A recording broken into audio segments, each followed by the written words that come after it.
Putri Rosani Stanggang dengan nomor pokok mahasiswa 1901010130. Baiklah, kami akan memaparkan materi dari hasil diskusi kami mengenai surat kabar dan perkembangan teknologi, sebuah tinjauan komunikatif. Surat kabar menjadi salah satu media massa yang memiliki sejarah cukup panjang dalam sejarah umat manusia. Ada 3 jenis alat informasi yang digunakan dalam perkembangan teknologi. Di antaranya yang pertama ada surat kabar. Surat kabar merupakan media massa tertua dibandingkan dengan media massa lainnya.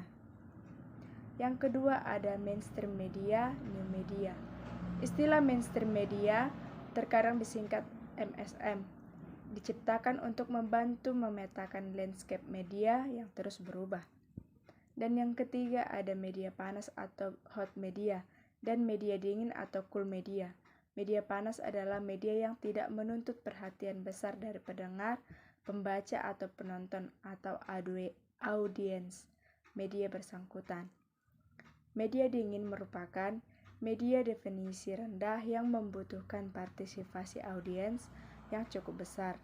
Dengan kata lain, media dingin merupakan komunikasi definisi rendah yang menuntut partisipasi aktif dari penonton, pendengar, atau pembaca. Baiklah, perkenalkan nama saya Erni Kulia Gultom dengan NPM 19010112. Di sini saya akan menjelaskan apa itu perbedaan historis antara Viz Media AG dan Second Media AG. Viz Media AG atau broadcast yaitu yang pertama, tersentral atau sedikit berbicara pada banyak. Yang kedua, komunikasi satu arah. Yang ketiga, cenderung pada kontrol negara. Yang keempat, instrumen bagi rejim stasifikasi dan ketidaksetaraan.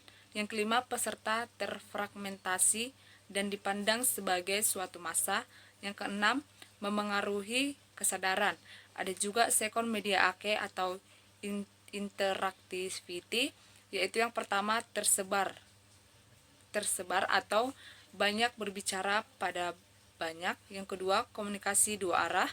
Yang ketiga, menghindari kontrol negara. Yang keempat, demokratisasi atau memfasilitasi kewarganegaraan universal. Yang kelima, peserta dipandang tetap bisa mempertahankan. Terima kasih. Perkenalkan, nama saya Ilka Sulastri Hutapea, NPM 1901010120. Di sini saya akan melanjutkan pemaparan dari teman saya. Di sini saya berkesempatan menjelaskan surat kabar daring. Surat kabar daring dikenal juga sebagai surat kabar dalam jaringan. Adalah sebentuk surat kabar yang berbasis internet dan termasuk ke dalam salah satu jenis media online. Jenis surat kabar daring. Surat kabar daring dibedakan menjadi 2 jenis utama, yakni yang pertama surat kabar daring.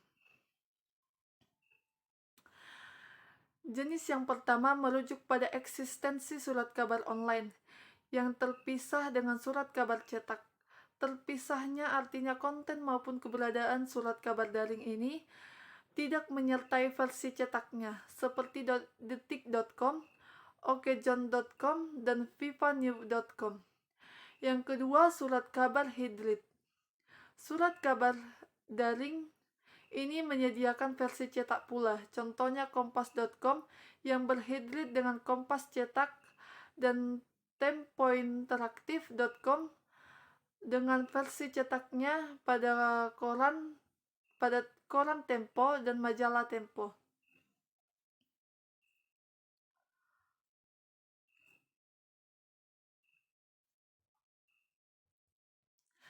Lanjut kepada keunggulan surat kabar daring.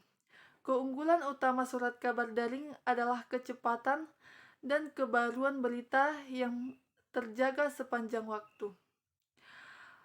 Lanjut ke kelemahan surat kabar daring. Yang pertama, cepatnya pertumbuhan media baru. Kecepatan atau aktualitas pemberitaan di satu sisi merupakan keunggulan utama berita daring.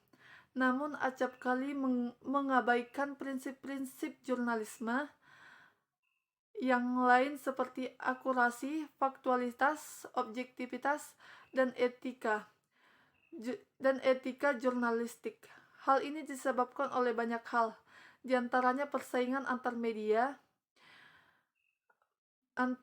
online, sehingga setiap media selalu ingin menjadi media pertama yang memberitakan peristiwa.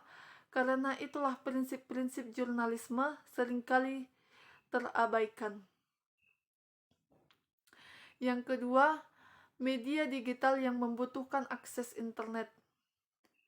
Dalam konteks domestik, kemudahan untuk mengakses surat kabar daring ini masih terbatas bagi sebagian kalangan, terutama kalangan menengah atas, perkotaan, dan mahasiswa. Kondisi sosial, ekonomi, dan demografi Indonesia yang memungkinkan seluruh lapisan masyarakat memiliki akses yang setara terhadap berita daring. Yang terakhir, yang menjadi kelemahan surat kabar daring adalah akses terhadap media konvensional, seperti surat kabar dan televisi, yang masih sulit diperoleh warga negara yang tinggal di wilayah terpencil dan wilayah kurang berkembang. Sekian hasil yang bisa saya sampaikan. Untuk penjelasan lebih lanjut akan dijelaskan oleh teman saya.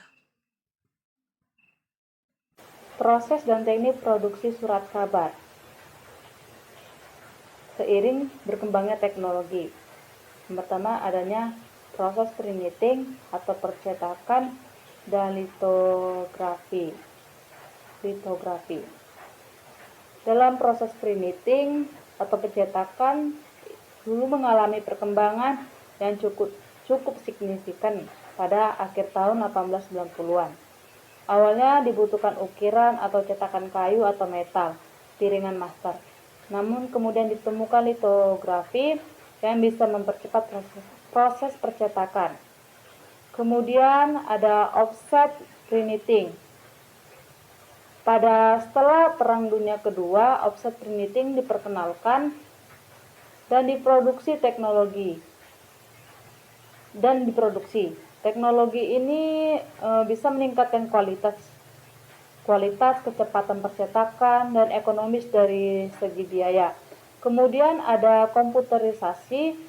Komputerisasi ini menggantikan keberadaan mesin ketik dengan mengubah teks menjadi film, fotografis, dan cetakan metal.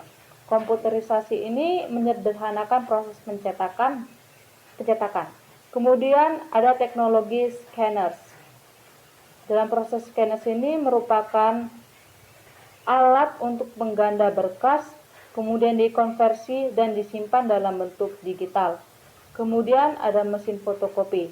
Mesin fotokopi ini untuk menyalin atau menggandakan dokumen, buku, gambar, dan lainnya di atas medium kertas. Kemudian ada print on demand dengan membuat aktivitas mencetak dokumen seperti buku, buklet, brosur, semudah kita mencetak menggunakan printer di rumahan atau di kantor.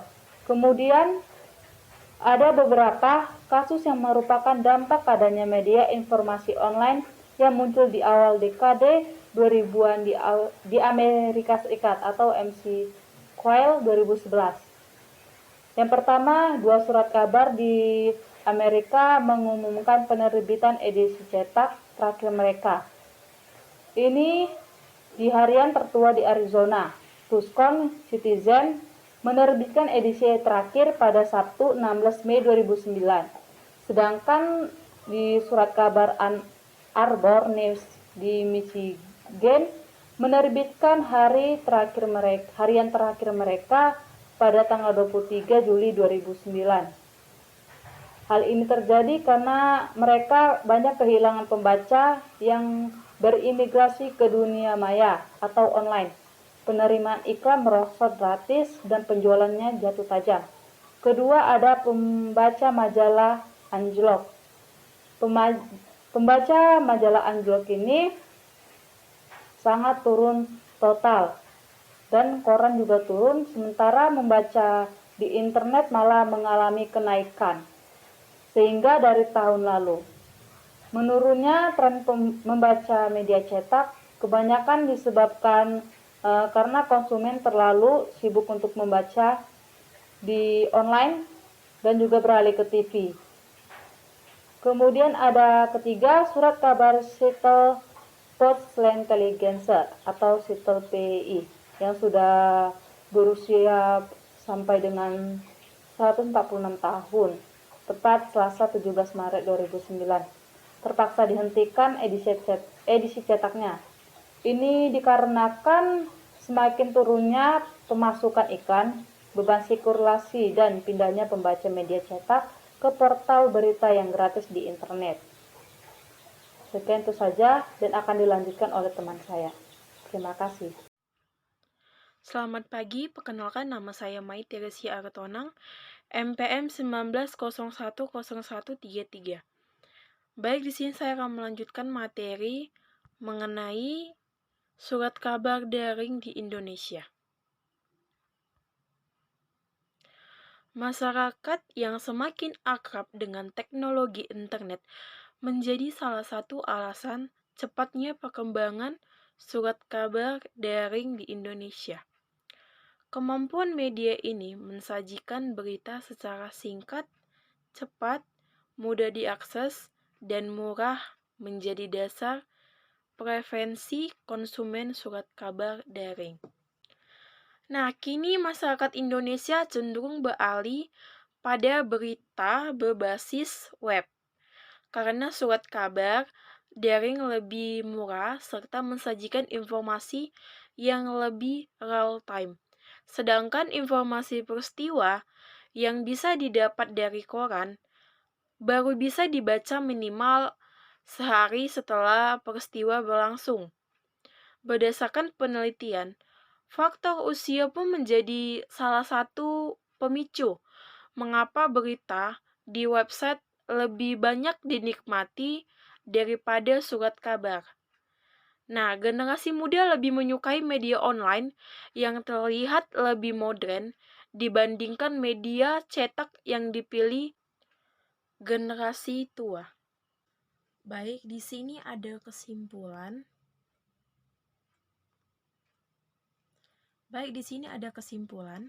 Surat kabar daring maupun konten-konten berita daring memang amat bermanfaat karena mensajikan akses informasi yang cepat, akurat, dan dinamis. Di situ kita dapat mengakses informasi yang kita inginkan secara cepat. Sekian hasil presentasi kami. Kami mohon maaf bila ada kekurangan. Selamat pagi.